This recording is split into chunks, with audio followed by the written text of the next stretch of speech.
Wake up. The sun has risen over the desert sands, signaling the start of another busy day in the Egyptian kingdom.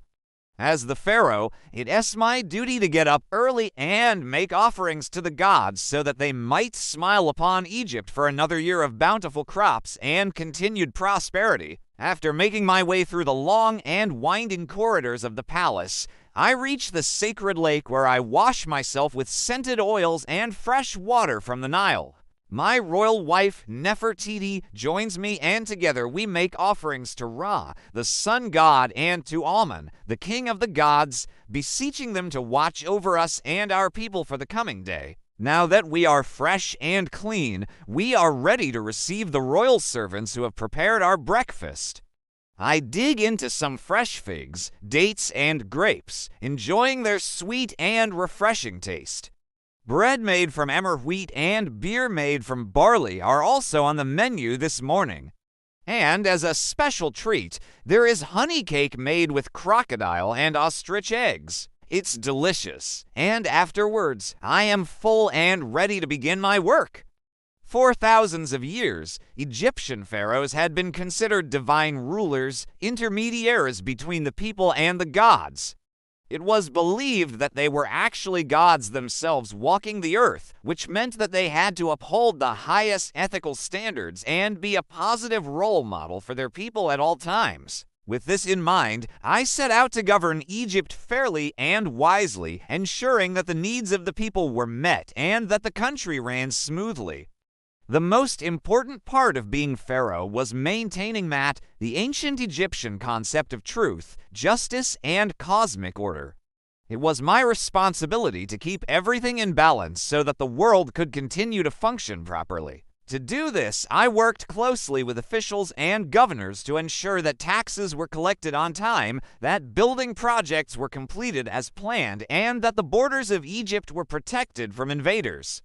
I also took the time to listen to the concerns of my people, dispensing justice and offering guidance whenever necessary. Though many people today believe that ancient Egyptian society was a highly advanced civilization, the reality was that much of their technology was quite similar to that of other contemporary societies.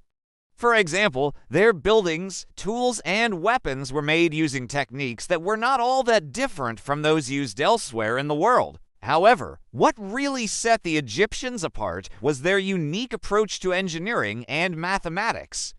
They developed advanced systems for measuring land, constructing pyramids, and creating accurate calendars, all of which required a high level of precision and knowledge. Despite the similarities and differences between ancient Egyptian technology and that of other cultures, it is important to remember that each society developed its own unique way of interacting with the world around it. The Egyptians, like all other ancient cultures, should be studied and appreciated for their own unique achievements and contributions to human history, rather than simply being viewed as more or less advanced compared to other societies.